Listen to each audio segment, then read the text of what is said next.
I never expected it would be my own wife who'd try to gut my life like a fish on a cutting board. My name is Emmett Lawson, and I'm 33 years old.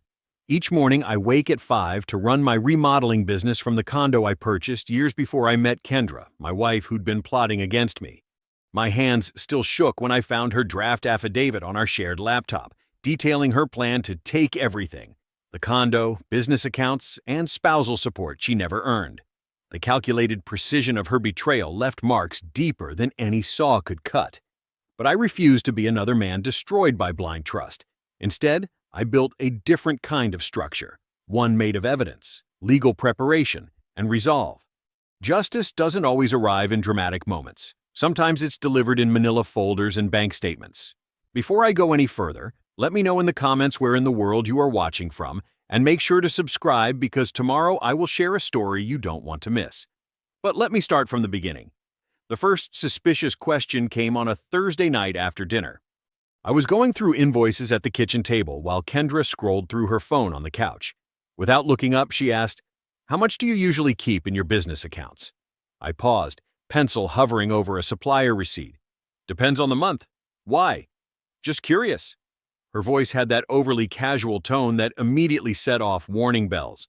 "I was talking to my friend Melissa today. Her husband's business ran into cash flow problems." I watched her carefully. In 7 years of marriage, Kendra had never once asked about my business reserves. She'd been content to enjoy the stability without concerning herself with the mechanics behind it. "I keep enough to cover 3 months of expenses," I answered, keeping my tone neutral. "Always have." She nodded, still not meeting my eyes. "Smart. And the condo. That's fully secured in your name, right? Even though we're married?" The question hung in the air between us. I remembered the feeling of signing those mortgage papers years before I'd met her, the pride of ownership that came from saving every penny for the down payment. "It's in my name. I bought it before we met." I set down my pencil. "What's with the financial interrogation?" She finally looked up, her smile too bright, too rehearsed. "It's not an interrogation, Emmett. I'm just trying to understand our situation better. I should know these things. After 7 years, you're suddenly interested in property titles?" "Don't be dramatic." She stood up, stretching. "I'm going to take a bath." Something in her deliberate casualness made my stomach tighten. The way she'd asked about the condo wasn't curiosity. It was reconnaissance. After she went upstairs, I sat staring at the stack of invoices, no longer seeing the numbers. We'd been fighting more lately. Nothing major. Snippy comments, cold shoulders, the usual marriage friction. But this felt different. Calculated.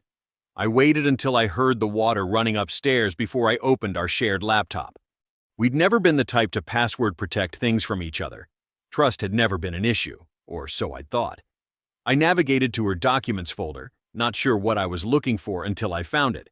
A file labeled Legal Draft, saved 3 days ago.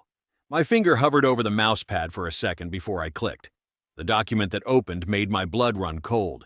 It was a draft affidavit addressed to the county court, outlining Kendra's request for exclusive possession of the marital home, emergency freezing of all joint and business accounts pending further discovery, and spousal support based on her financial dependency throughout the marriage. My hands shook as I read paragraph after paragraph detailing how I controlled all finances and how she feared being left without resources. The document mentioned my volatile temper, something that had never existed, and how the tools in my garage could be potentially threatening. It was a complete fiction, a calculated attack on everything I'd built, and she'd been crafting it while sleeping beside me every night. I hit print without hesitation. When the pages finished, I laid them on the kitchen counter, right where she couldn't miss them when she came downstairs. Then I waited. An hour later, I heard her light footsteps on the stairs. She rounded the corner into the kitchen, hair damp from her bath, and froze when she saw the papers. "Planning to blindside me?" I asked, my voice steadier than I felt. She recovered quickly, setting her water glass down carefully. "I see you've been going through my private documents." "Private? On our shared laptop? While you plan to take my home and freeze my business accounts?" I tapped the paper. "Is this what understanding our situation better looks like?" "I'm protecting my future," she said, chin lifting slightly. "Trevor says I need to move first or you'll cut me off." "Trevor? Your friend's divorce attorney?" The pieces clicked into place. So, you've been getting legal advice behind my back. You control everything, Emmett. I deserve half, maybe more. She crossed her arms. The business grew while we were married. The condo appreciated while we were married. Control? The books are open. I pay the bills because you said you hated dealing with them. I stood up, keeping the counter between us. What you call deserve is just a fancy word for taking what you didn't earn. Her eyes narrowed. You'll twist this like you always do. Make me sound greedy when I'm just asking for my fair share. No twisting needed. I picked up the affidavit. This talks about my volatile temper. When have I ever raised my voice to you? This claims financial abuse when I've handed you my paychecks for 7 years. This isn't about fairness. It's about greed. You don't understand what it's like being married to someone who has all the power. Her voice rose. I gave up career opportunities for you. What opportunities? You've changed jobs 4 times because you got bored. I supported every one of those changes. We went back and forth, the argument getting sharper, more cutting. She framed herself as a victim. I countered with facts. She accused me of hiding money. I explained every account was disclosed in our tax returns. She called me cold and calculating. I pointed out she was the one with the secret legal strategy. Finally, she snatched her purse from the counter and slammed it down on the table. You'll see how the court views this, she said, her voice ice cold. Trevor says I have a strong case. I stared at the printed affidavit as she stormed out of the kitchen. The sound of our bedroom door slamming echoed through the condo. The war had already begun, and I was 2 weeks behind. I slept on the couch that night, not because Kendra asked me to, but because I needed the space to think. By morning, my shock had hardened into resolve. At 7:30 a.m., while Kendra was still asleep, I made a call from my truck. Miriam Cho's office, answered a crisp voice. This is Emmett Lawson. I need to speak with Miriam as soon as possible. It's about a potential divorce. 3 hours later, I sat across from Miriam in her downtown office. The space was modern but understated. Glass desk, leather chairs, and a wall of legal books that looked well used rather than decorative. So your wife has been preparing divorce paperwork without your knowledge, Miriam said, scanning the printed affidavit I'd brought. Her expression remained neutral, but I caught the slight tightening around her eyes. And she's working with Trevor Hayes. You know him? I asked. Everyone in family law knows Trevor. She set down the papers. He has a reputation for aggressive motions and emergency filings. If he's advising her, they're planning to move fast and hard. I rubbed my palms against my jeans. What do I do? First, we document. Everything. Miriam pulled out a yellow legal pad. What assets did you own before marriage? The condo. My business was just starting. I had about $30,000 in savings that went into growing it. Any documentation to prove that? I have the original deed to the condo. Business tax returns going back to before we married. Bank statements, probably. She nodded, making notes. Good. What joint accounts do you have? For the next hour, we cataloged my financial life. Accounts, debts, assets, income streams. Miriam wasn't dramatic or reassuring, just methodical. It was exactly what I needed. Here's what we do, she said finally. Pay down joint debts as much as possible. Close any joint credit cards she opened without your knowledge. Document every transaction, and consider placing your premarital condo into a disclosed revocable trust. Is that legal during a divorce? It's legal before a divorce filing, which hasn't happened yet, and we'll disclose it fully. This isn't about hiding assets. It's about protecting what was already yours. She looked me directly in the eyes. Everything must be documented, transparent, and boring. Boring is good in court. I left with a legal pad full of tasks and a tightness in my chest that felt almost like purpose. That afternoon, I made an appointment with my bank to adjust account permissions. I couldn't remove Kendra from joint accounts. That could look vindictive, but I could set up alerts for any withdrawals over $500. I paid off the $4,200 balance on our joint credit card and closed 2 store cards Kendra had opened without telling me. The next day, I called my business accountant and had him prepare statements showing the company's value before marriage and its current status. I dug through storage boxes until I found the original mortgage paperwork for the condo, purchased 3 years before I'd met Kendra. At night, after she'd gone to bed, I'd sit at the kitchen table organizing receipts, printing bank statements, and building what Miriam called my financial biography, the story of what I'd built, what we'd shared, and what remained mine alone. I remembered the day I'd closed on the condo, the smell of fresh paint, how the keys felt heavy with possibility in my palm. I'd bought it with money saved from 4 years of working overtime, sleeping on a friend's couch to save on rent. Kendra had never known that version of me, the one who counted pennies and skipped meals to save for a down payment. Through it all, I maintained a calm exterior with Kendra. We orbited each other in tense silence, sharing space but little else. She spent more time on her phone, often stepping onto the balcony for calls. I pretended not to notice while documenting everything in my growing binder of evidence. 2 weeks passed like this, each of us preparing for battle while playing at normalcy. Then it happened. I came home to find a manila envelope on the kitchen counter. Inside was a summons for divorce, filed that morning with the county court. Kendra had made her move. I read through the filing twice, noting how closely it matched the draft I'd found. My hands should have been shaking, but they weren't. Instead, I felt an odd calm as I folded the document and placed it into my binder. The first hearing came quickly. I stood in the courthouse hallway with Miriam, watching Kendra arrive with Trevor Hayes. He looked exactly as I'd imagined. Expensive suit, slicked back hair, confidence bordering on arrogance. Kendra wouldn't meet my eyes, but I caught the smirk playing at the corner of her mouth as they walked past. She thought she had me cornered. Inside the courtroom, Trevor went on the offensive immediately. "Your Honor, my client seeks exclusive possession of the marital home, temporary spousal support, and a freeze on all accounts pending further discovery." His voice filled the courtroom with practiced authority. "Mr. Lawson has been controlling the finances throughout the marriage, leaving my client vulnerable." I remained silent as Miriam requested time to prepare a response. The judge granted it, scheduling a second hearing. "We'll see you in 2 weeks," Trevor said to Miriam as we exited, barely acknowledging my presence. Kendra finally looked at me then, her eyes full of something between triumph and challenge. She thought this was checkmate. What she didn't know was that I'd been preparing for this game since the moment I found her draft affidavit.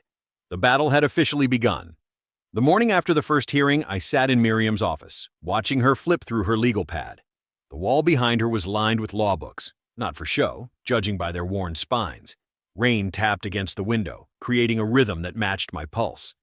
"So," I said, breaking the silence, "that could have gone better."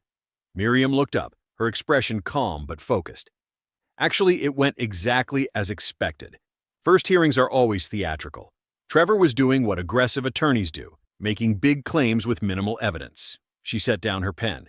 "What matters is what happens next. Which is? We counter with reality." She straightened the papers before her. "Our defense is going to be boring, Emmett. Beautifully, undeniably boring.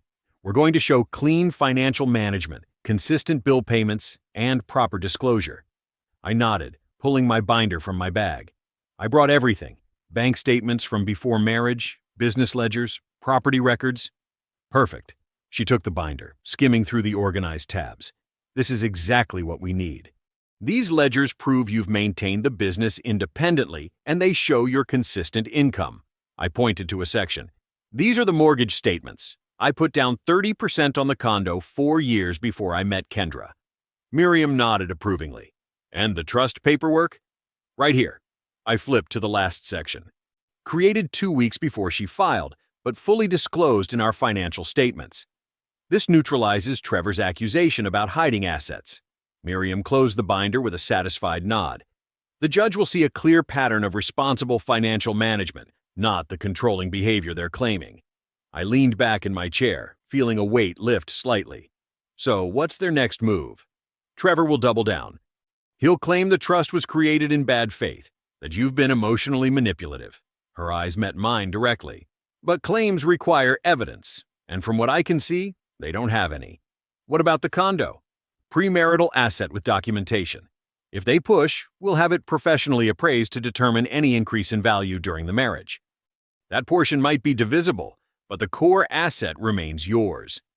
I remembered the countless weekends spent renovating that place, installing cabinets with my own hands, Kendra watching from the doorway complaining about the dust.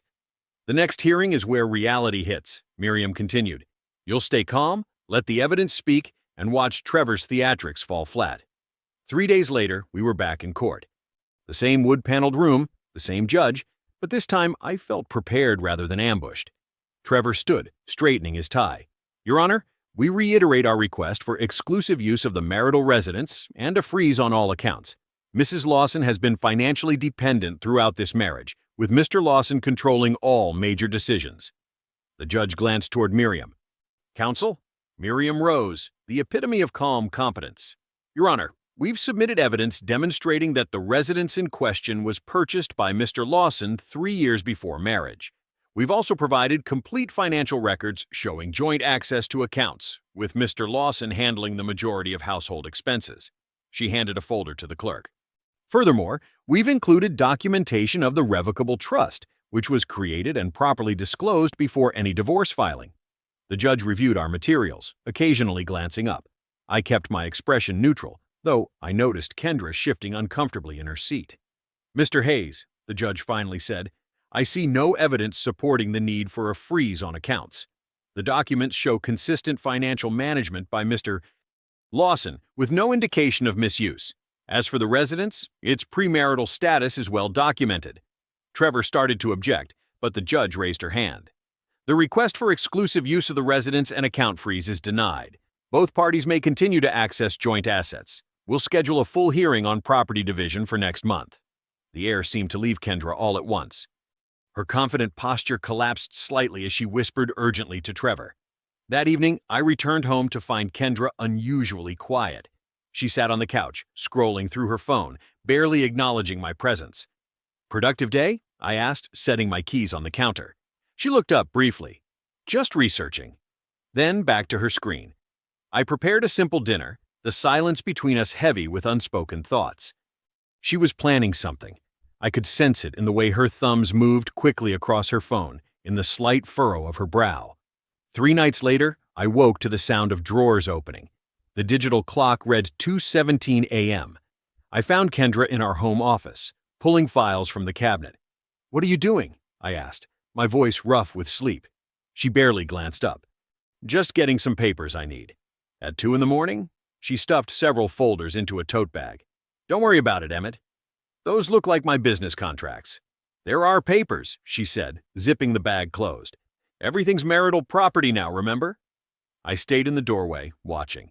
"Miriam says differently." She brushed past me. "Miriam isn't the only lawyer in town." I didn't try to stop her. Instead, I watched her retreat down the hall, the tote bag clutched to her chest. The initial battle had gone my way, but Kendra's determined expression told me she was far from finished. I checked our joint account the next morning out of habit. It had become part of my daily routine: coffee, account check, then work. I nearly spat out my coffee when I saw the balance. $4,200 gone, withdrawn yesterday afternoon. I called Kendra immediately. She answered on the 3rd ring, her voice deliberately casual. "Yes, Emmett? There's $4,200 missing from our account. Know anything about that?" "Living expenses," she said flatly. "I need to eat and pay bills too." $4,200 for living expenses? You planning to eat gold-plated meals? Don't be dramatic. The hearing didn't go your way, and now you're upset I'm using my own money. "Our money," I corrected her, and the hearing went exactly the way it should have. The judge saw through the games. "Whatever helps you sleep at night," she said before hanging up. I took a screenshot of the withdrawal and emailed it to Miriam. She responded within the hour, noting the amount was excessive and should be documented. Another piece for the growing file. That afternoon, I was measuring lumber in my workshop when a patrol car pulled into my driveway, followed by Kendra's silver Accord. I set down my tape measure and stepped outside as Kendra emerged with 2 uniformed officers. "Mr. Lawson?" the taller officer asked. "We're here for a civil standby while Mrs. Lawson collects her belongings." I nodded, keeping my expression neutral. "Of course." Kendra wouldn't meet my eyes. "I don't feel safe coming alone." The second officer, a woman with a tight ponytail, spoke up. "Do you have any objections to Mrs. Lawson removing her personal items?" "None at all," I said. "But I'd like to see the emergency order granting her exclusive access." The officers exchanged glances. "There's no emergency order," the female officer said. "This is just a civil standby." I nodded and pulled out my phone. "I have our latest court order right here. The judge specifically denied exclusive possession and noted we both have equal access to the home." The officers reviewed the document on my screen. "Ma'am," the male officer turned to Kendra, "without an emergency order or restraining order, we can't enforce any particular division of property. We're just here to keep the peace. Kendra's face flushed. He's controlling everything. That's why I need you here. I'm not preventing her from taking her clothes or personal items, I said calmly, but I'd like an inventory of what's removed. The female officer nodded. That's reasonable, given the circumstances.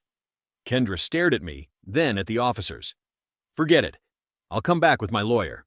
She stormed back to her car, slamming the door. The male officer shrugged apologetically. Sorry for the trouble, sir. No trouble, I replied. Just following the court's instructions. After they left, I took a deep breath and called Miriam again to document the incident. 3 days later, I was reviewing quotes for a kitchen remodel when 2 client emails arrived within hours of each other. Both contained similar messages. They'd received anonymous emails questioning my business practices and workmanship. Mark, a repeat client, forwarded the message.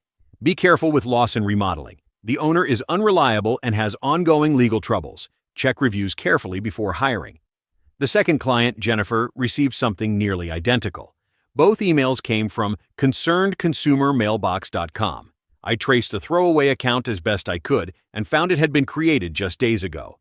I saved screenshots of everything and forwarded them to Miriam. That evening, she called back. I subpoenaed those records, she said.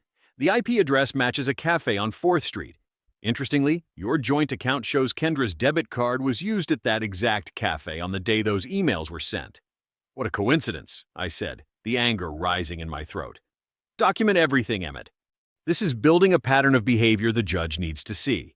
I added the printouts to my now bulging evidence binder. 2 weeks later came the settlement conference. We sat across from each other in a windowless room at the courthouse, Miriam beside me, Trevor beside Kendra. Her red fingernails tapped impatiently on the table. I laid out my offer clearly. I propose we sell the condo, split the equity after accounting for my down payment, divide the household goods fairly, and each keep our separate property. No spousal support either way. Clean break. Kendra's laugh was sharp and bitter. After everything, that's what you offer? It's fair, Miriam interjected. The documentation shows. I want the condo, Kendra interrupted, and half the company. I leaned forward, maintaining eye contact. My company predates you. The tools, the clients, the reputation. I built that before we ever met. You don't get what you tried to steal. Trevor shifted uncomfortably beside her.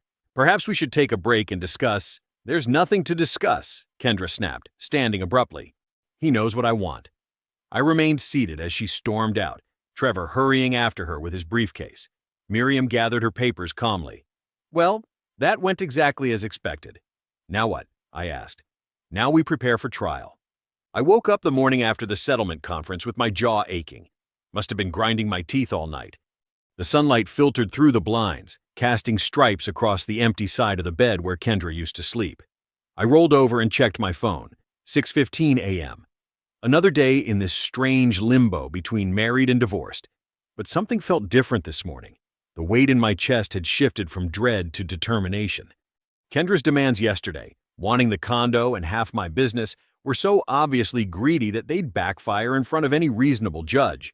Her performance, storming out like that, would only help my case.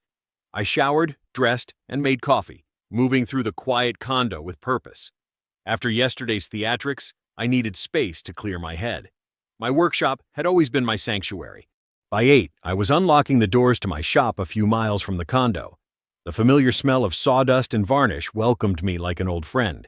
I had no client appointments until the afternoon, giving me a few hours to work on a bedside table commission.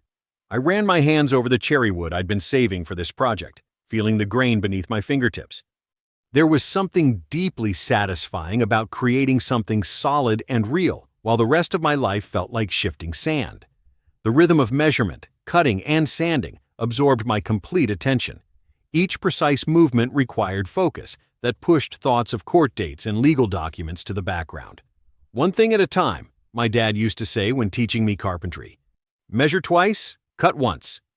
The same principles applied to this divorce. Careful preparation, no hasty moves. While I worked, I replayed Miriam's words from yesterday. The court responds to evidence, not emotion. Kendra might have dramatics on her side, but I had documentation. Every financial statement, every premarital asset, every inappropriate withdrawal. Around noon, I swept up the sawdust and headed out to meet a potential client about bathroom renovations. The consultation went well. They seemed impressed by my portfolio and unswayed by any supposed rumors about my work. Another small victory. My phone rang just after 6 as I was locking up the shop. Miriam's name flashed on the screen. "Good news," she said without preamble. "We got the stipulation signed." "Which one?" I asked, leaning against my truck. "Both parties are prohibited from disparaging each other to clients or business contacts," she said.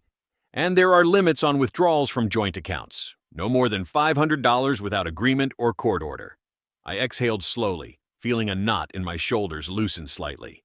That's something. It's more than something, Emmett. It shows the court is paying attention to her pattern of behavior. Trevor fought it, but the judge was unmoved. "Thank you," I said, meaning it. "What's our next move?" "Keep doing what you're doing. Document everything. Focus on your business. Let me handle the legal maneuvering." That night, I sat on my deck with a beer watching the sunset. For the first time in weeks, I felt like I could breathe. The stipulation wouldn't fix everything, but it was a sign that the system wasn't completely blind. The next week passed with small victories piling up. 3 new contracts signed, steady work keeping my mind occupied, quiet evenings in the condo without walking on eggshells. I even slept through the night twice. Then Miriam's email arrived on Friday afternoon. New filing from opposing counsel. "Call me." I left a cabinet installation half finished and stepped outside to make the call. "They've filed a new sworn statement," Miriam said, her voice tight. "I'm sending it to you now." I opened the attachment and felt my stomach drop. The affidavit was 5 pages long with Kendra's signature at the bottom. The words jumped out at me. Pattern of intimidation, financial control, history of aggressive behavior. "She's claiming I what?" I asked, struggling to process the lies. "She's suggesting you've been threatening. Says your tools in the garage are potential weapons that make her feel unsafe." Miriam's voice was measured, but I could hear the frustration. "It's a transparent attempt to get an advantage after the failed settlement." "This is complete fiction," I said, my voice shaking. "I've never threatened her, not once." "I know that, Emmett, and we have 0 police reports, 0 witnesses, 0 evidence of any threatening behavior, but we need to respond carefully." That night, I couldn't sleep. I kept imagining a judge reading Kendra's statement, wondering if they might believe her. Would my carefully organized evidence matter if she successfully painted me as dangerous? By 3 in the morning, I was sitting on the living room floor surrounded by binders, financial statements, text messages, emails, everything that showed the reality of our relationship. My eyes burned from exhaustion as I stared at her affidavit. "Stay calm, stay organized," I whispered to myself, running my finger along the lines where she'd described me as someone I didn't recognize, someone who used tools as intimidation, someone dangerous. The paper trembled slightly in my hand. I woke the next morning with a crick in my neck from falling asleep on the floor surrounded by documents. My first thought wasn't about coffee or the shower I desperately needed. It was about strategy. "Evidence beats accusations," I muttered, pushing myself up from the hardwood. I remembered watching my dad in small claims court once when a client refused to pay. The judge hadn't cared about emotions or accusations, only the contract and the proof of completed work. By 9, I was showered, caffeinated, and had a plan. If Kendra wanted to make my tools seem threatening, I'd show exactly what they were, the instruments of my livelihood. I grabbed my camera and headed to the workshop. I photographed everything methodically, each power tool with its safety guard in place. The pegboard with hand tools arranged by size and function. The clean workbenches with projects in various stages of completion. I printed labels.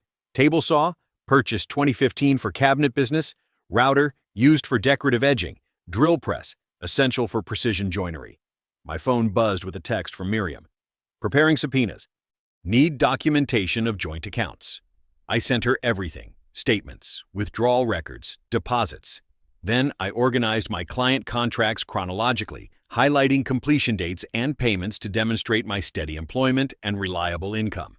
These weren't the actions of an unstable man. They were the boring, meticulous records of a business owner. 3 days later, Miriam called with news. "We got the bank records," she said, excitement coloring her usually measured tone. "Kendra's been busy." "What'd you find?" 3 significant payments to Trevor beyond what she disclosed. A deposit for a short-term rental across town, and monthly payments to a storage facility in Parkside. I frowned. Storage facility? Yes, Unit 247 at Safekeep Storage. Been paying for it since 2 weeks before filing. A cold realization washed over me. She's been hiding things. Appears so. The rental suggests she planned to move out regardless of the emergency motion outcome. The storage unit raises questions about what she's keeping there. I remembered catching Kendra moving documents in the night. What else had she been quietly relocating? The court scheduled a settlement meeting the following week. We sat across from each other in a sterile conference room, Kendra and Trevor on one side, Miriam and me on the other. The mediator droned on about compromise and good faith, but all I could think about was that storage unit. When the mediator stepped out to take a call, I leaned forward and looked Kendra directly in the eyes. "What's in the unit?" I asked, my voice steady. Her eyes widened slightly before narrowing. "What are you talking about?" "Unit 247 at Safekeep Storage, the one you've been paying for since before filing. What's in it?" Trevor shifted uncomfortably. Clearly, he hadn't known about it either. Kendra crossed her arms tightly across her chest and pressed her lips together, refusing to answer. The silence stretched between us, heavier than any accusation. I didn't press further. I didn't need to. Her silence told me everything. When the mediator returned, the meeting continued without resolution. Kendra rejected our settlement proposal again, but I noticed the confidence draining from her posture. 3 weeks later, during court-ordered financial disclosures, the truth emerged. Miriam had filed a motion for complete inventory of assets, including the contents of the storage unit. The court appointed an observer to document everything. "Furniture," Miriam reported back. "A new bedroom set, electronics, kitchen appliances, all purchased with joint funds over the last 3 months before filing." The revelation was damning. These weren't essential items or long-held possessions. They were new purchases, strategically acquired and hidden while Kendra prepared her exit strategy. Items she could claim as needs after securing exclusive possession of the condo.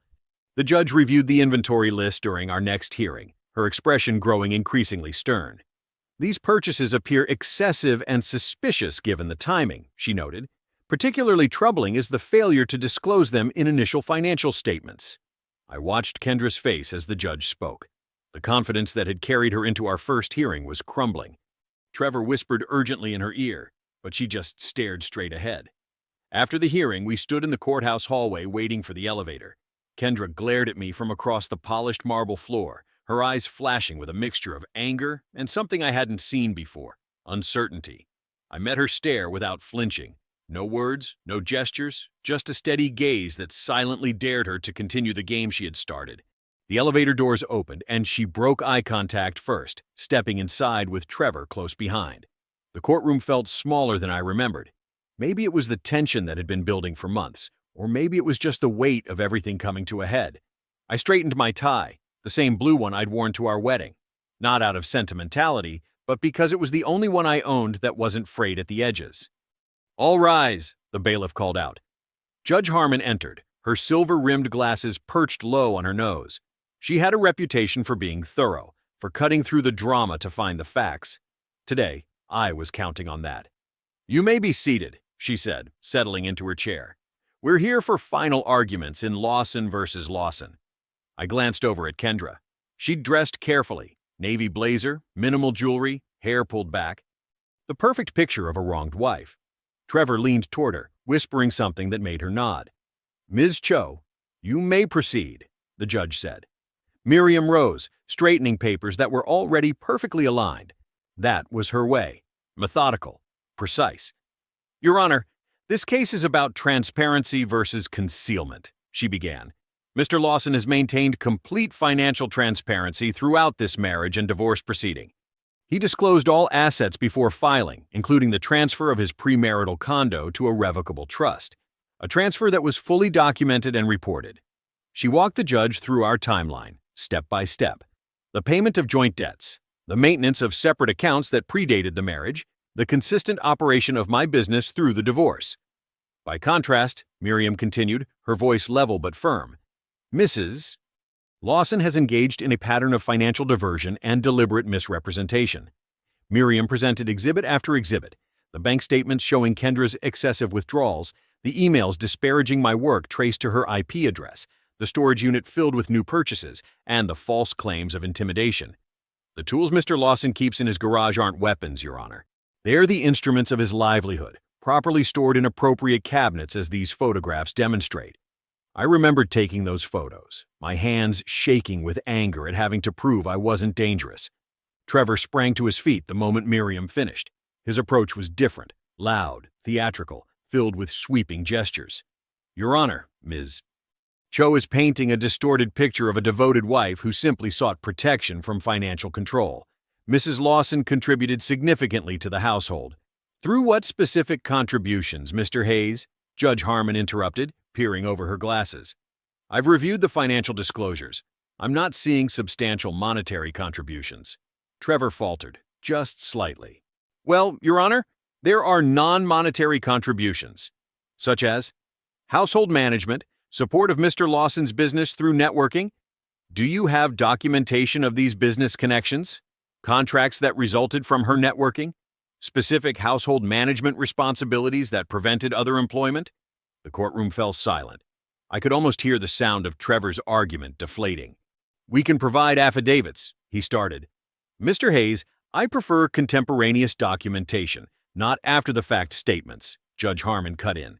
"Mr. Lawson, do you have the binders referenced in your affidavit?" I stood, lifting 3 heavy binders from beside my chair. "Yes, Your Honor." "Please provide them to my clerk." I walked forward, feeling Kendra's eyes burning into my back. These binders contained everything: receipts showing I'd paid all household expenses for years, bank statements proving Kendra's minimal contributions, client contracts displaying the business I'd built long before our marriage, and emails from satisfied customers contradicting her disparagement attempts. The judge spent several minutes flipping through the pages, nodding occasionally. When she looked up, her expression was stern. "I've seen enough to make preliminary findings," she said. "But before I do, I want to admonish both parties. Divorce is painful, but it needn't be destructive. You've both engaged in behavior that hasn't served either of your interests." She paused, then looked directly at Kendra. "Mrs. Lawson, I'm particularly troubled by what appears to be gamesmanship on your part. The undisclosed storage unit, the excessive withdrawals, and the claims of intimidation without supporting evidence suggest an attempt to manipulate the court process rather than seek equitable resolution." The courtroom fell silent. I could hear the tick of the wall clock, the shuffle of papers, the slight intake of breath from someone in the gallery. Kendra's face had gone pale, her fingers gripping the edge of the table until her knuckles whitened. Judge Harmon adjusted her glasses, lifting the document that would determine our futures. I'm now prepared to read my full decision in this matter. I clutched the edge of my binder, the plastic cool beneath my fingers. Every receipt, every statement, every piece of evidence I'd meticulously collected, it all came down to this moment. The truth was there in black and white. All that remained was to hear whether it would be recognized. Judge Harmon's voice filled the courtroom with the weight of finality. "After reviewing all evidence and testimony in this matter, I find as follows," she began, glancing between Kendra and me. "The marital residence shall be sold, with net proceeds divided equally between the parties after settlement of any outstanding mortgage." I exhaled slowly. The condo would be gone, but at least Kendra wouldn't get to keep it while I paid for it. "Regarding Mr. Lawson's revocable trust containing his premarital property," Judge Harmon continued, "I find this was properly established and disclosed prior to the commencement of these proceedings.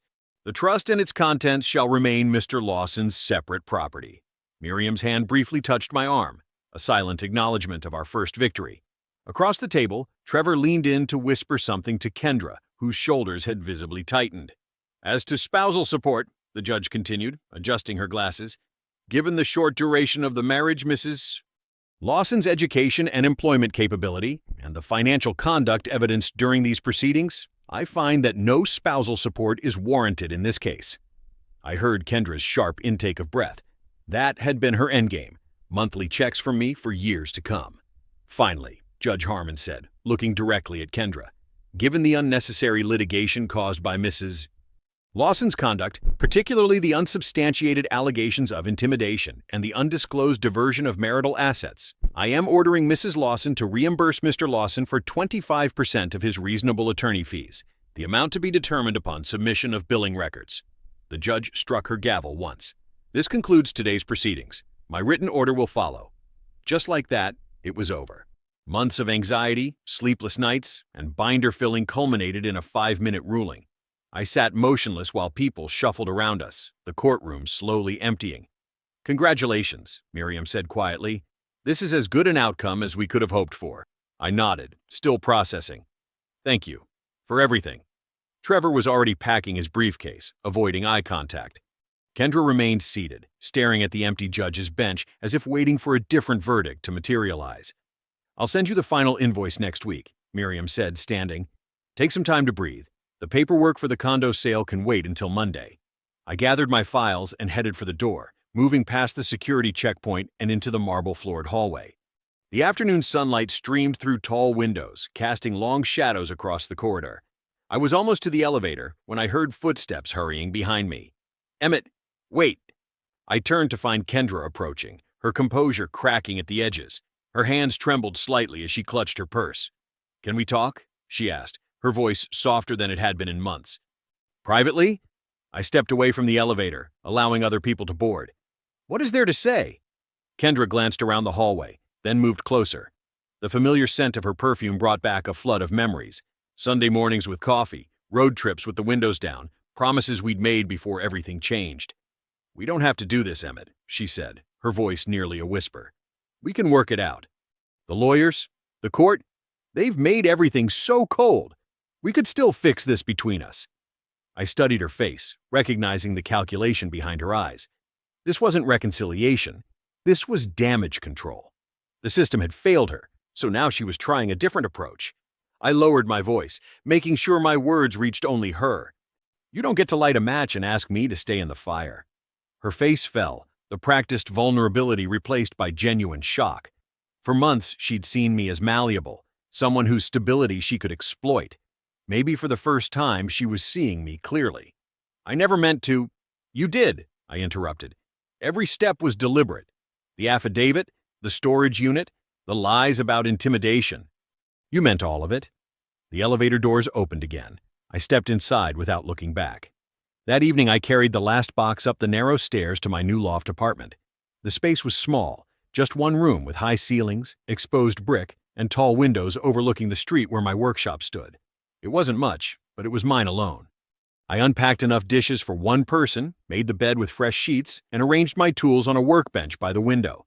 The divorce wasn't technically final, but the life I'd known was already over. I sat on the windowsill eating Chinese takeout straight from the carton, watching pedestrians pass below. For the first time in months, I could breathe without feeling the weight of impending disaster on my chest. The apartment was quiet. No accusations, no tension, no walking on eggshells, just the distant sounds of the city and my own thoughts. I leaned my head against the cool glass, watching my breath fog the pain. "It's over," I whispered, "almost." 6 weeks after the final hearing, I'd settled into a routine at the loft.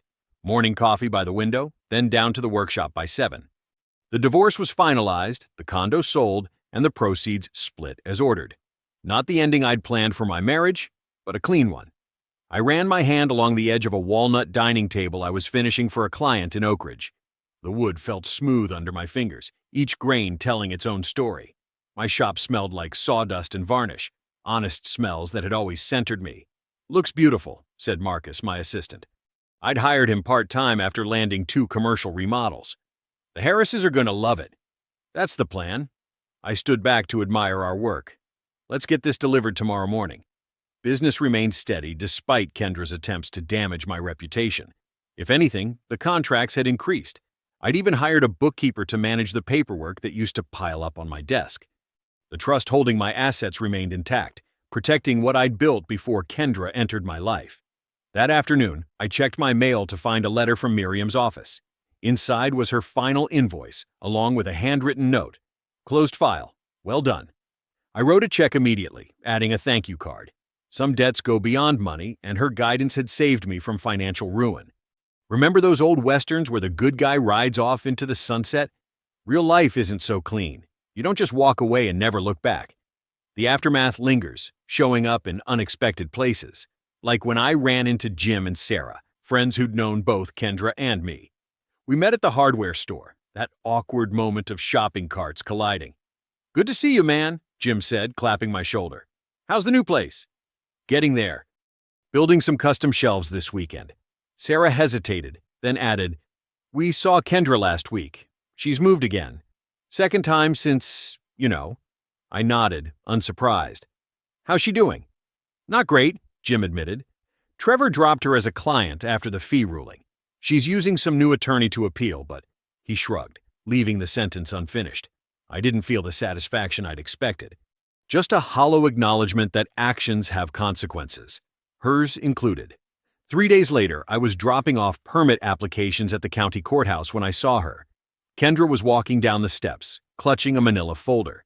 She looked different, her clothes less polished, her shoulders tense. For a second, our eyes met across the plaza. She quickly looked away, as if she couldn't bear to see the life she'd tried to destroy still standing. That night in my loft, I sat at my workbench sketching designs for a new project. The space was small but functional, with wood pieces I'd crafted myself. No luxury, but something better. Independence. The buzzing of my phone interrupted my thoughts. A text from an unknown number. I'm sorry it ended this way. I knew who it was. I didn't respond. What would be the point? Her apology wasn't about my pain, it was about hers, about the plan that backfired, the life she thought she deserved but couldn't take. I set the phone down and returned to my sketches. You know what saved me? Not rage, not revenge, preparation. The quiet, methodical work of protecting what was mine. The binders full of evidence. The trust established before filing. The bills paid down to zero. Each step taken not in anger, but in calm determination. If you've ever been blindsided by someone you trusted, remember this. Justice isn't some dramatic moment with swelling music and tearful confessions. It's not about making the other person suffer. Real justice is quiet. It's precise. It's the moment when schemes collapse under the weight of truth. It's the feeling of walking away whole when someone tried to break you. That evening, I finished my last client call and locked up the workshop. The street was quiet as I headed toward my loft, keys jangling in my pocket. Each step felt solid, certain. Not the stride of someone who had lost everything, but of someone who had protected what mattered and rebuilt the rest. The foundation was stronger this time, and that made all the difference.